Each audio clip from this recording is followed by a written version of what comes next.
नमस्कार दोस्तों, आप सभी का स्वागत है मेरा चैनल एडमिशन वाला पर।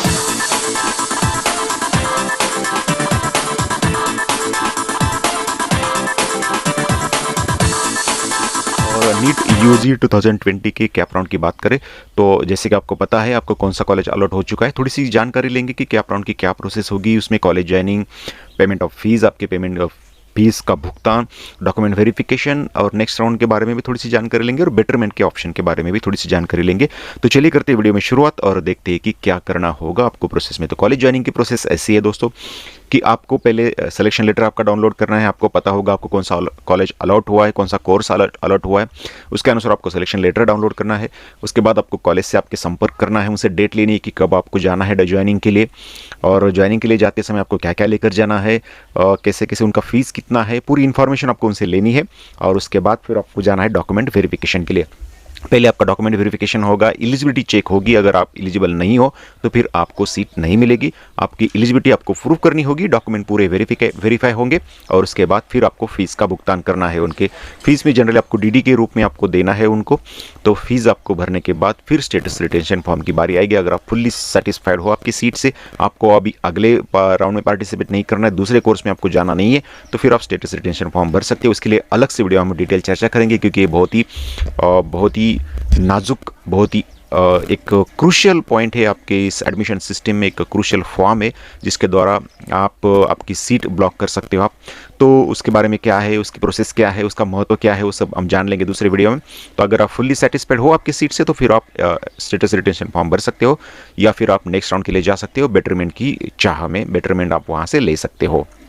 तो जनरली सिंपल सा एक कॉलेज ज्वाइनिंग प्रोसेस है।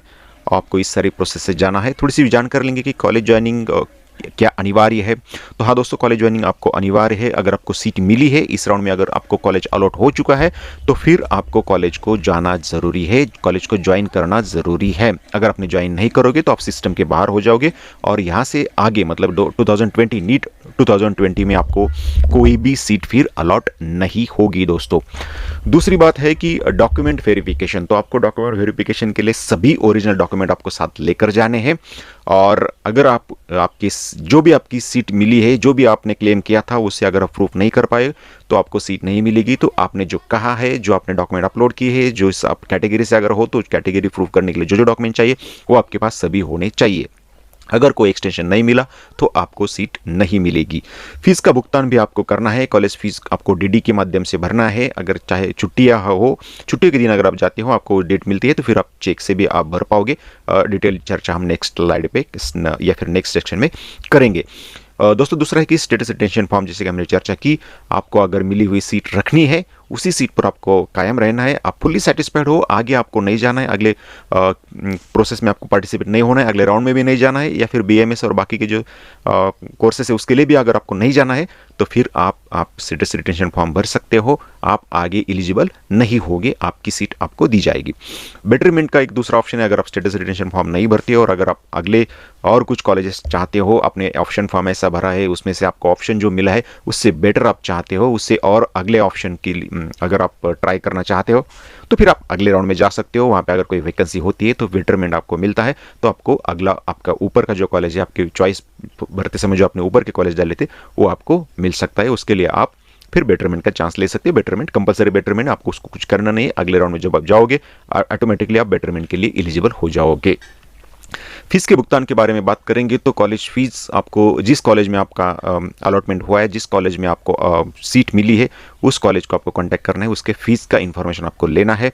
आपको फीस डीडी के द्वारा भरनी है। 2 डीडी आपको देने होंगे, ट्यूशन फी का और एक दूसरे फीस का डीडी। तो दोनों डीडी आपको वहाँ पे सबमिट करने हैं।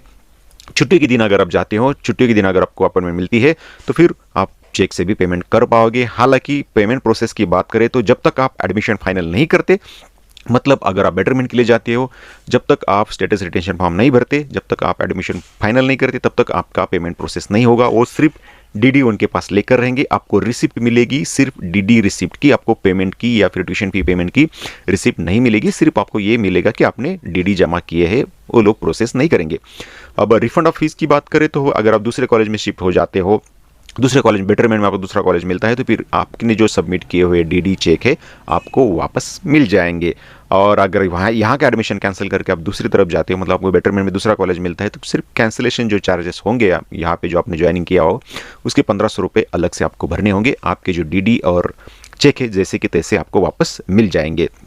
तो आपको बार बार पेमेंट नहीं करना है, आपको एक ही बार पेमेंट करना है, वो भी आपको निकाल के रखना है। आप उसी को शिफ्ट कर सकते हैं। अगर उस कॉलेज के नाम पे आपने निकाला, दूसरे कॉलेज के नाम के उस डीडी को कैंसिल करके आपको दूसरे कॉलेज के नाम पर डीडी बनाने होंगे, उतना ही सिर्फ आपको थोड़ा सा परेशानी होगी। तो दूसरी है कि एडमिशन फाइनल होने के बाद जैसे आप एडमिशन फाइनल करोगे, स्टेटस रिटेंशन फॉर्म भरोगे या फिर एडमिशन सिस्टम खत्म होगी, कट ऑफ डेट के पहले आप पूरा सिस्टम बंद होने के बाद, खत्म होने के बाद जब आप फाइनल करोगे कि ये मेरा कॉलेज फाइनल है, तो उसके बाद आपके फाइनल फीस का पेमेंट वो प्रोसेस होगा, आपके डीडी प्रोसेसिंग के लिए जाएंगे। तो दोस्तों ये थोड़ा सा इन्फॉर्मेशन फीस के बारे में। अगली बात करेंगे तो डॉक्यूमेंट वेरिफिकेशन का एक बहुत ही क्रूशियल स्टेज होगा आपके इस पूरे सिस्टम में। आपको खुद जाना होगा वहाँ पे, आपके बिहाफ में कोई दूसरा नहीं जा सकता, आपको खुद जाना है वहाँ पे। कॉलेज से अपॉइंटमेंट ले लो, आपकी डेट फिक्स करो, उस समय पर आप चले जाओ और सारे ओरिजिनल डॉक्यूमेंट साथ लेकर जाइए। कोई भी डॉक्यूमेंट भूलने की ज़रूरत नहीं है, घर पे सब लेके जाओ। उसके साथ फोटोकॉपी के सेट्स भी लेकर जाओ। और सबसे महत्वपूर्ण बात, आपको 500 KB तक PDF फॉर्मेट में ओरिजिनल डॉक्यूमेंट स्कैन कर कर उसके कॉपीज भी साथ लेकर जानी है। तो सॉफ्ट कॉपी साथ आपको लेकर जानी है। याद रखिएगा 500 KB तक PDF फाइल बनाइएगा। हर जो डॉक्यूमेंट है आपका ओरिजिनल डॉक्यूमेंट की जेरॉक्स स्कैन करके मत रखिएगा, ओरिजिनल स्कैन करके साथ लेकर जाइएगा। सभी डॉक्यूमेंट्स आपको वहाँ पे देने होंगे वेरिफिकेशन के लिए।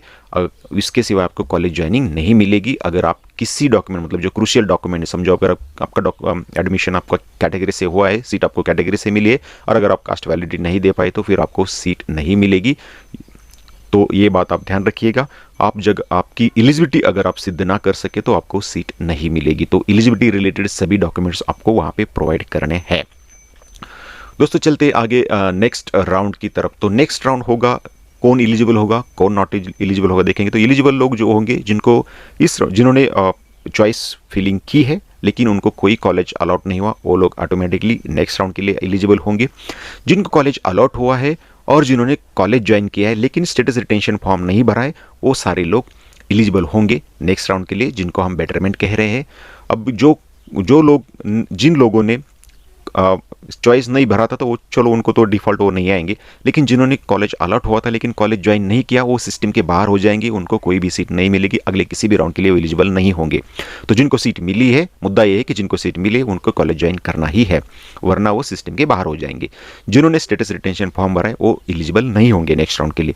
जिन्होंने कॉलेज ज्वाइन किया है लेकिन एडमिशन कैंसिल कर दिया है, तो वो लोग भी फिर इस सिस्टम के बाहर हो जाएंगे और उनको भी कोई आगे इस नीट 2020 के किसी भी कैप राउंड में उनको सीट नहीं मिलेगी।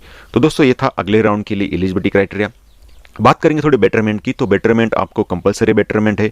जैसे आप कॉलेज ज्वाइन कर लोगे और अगले राउंड के लिए राह देखोगे तो आप ऑटोमेटिकली बेटरमेंट के लिए एलिजिबल हो जाओगे। अभी जो आपको ऑप्शन मिला है उसके ऊपर की जो ऑप्शन होगी, उसके ऊपर की जो चॉइसेस होंगे, उसके लिए आपका विचार किया जाएगा। अगर वैकेंसी रही तो आपको ऑटोमेटिकली बेटरमेंट मिल जाएगा।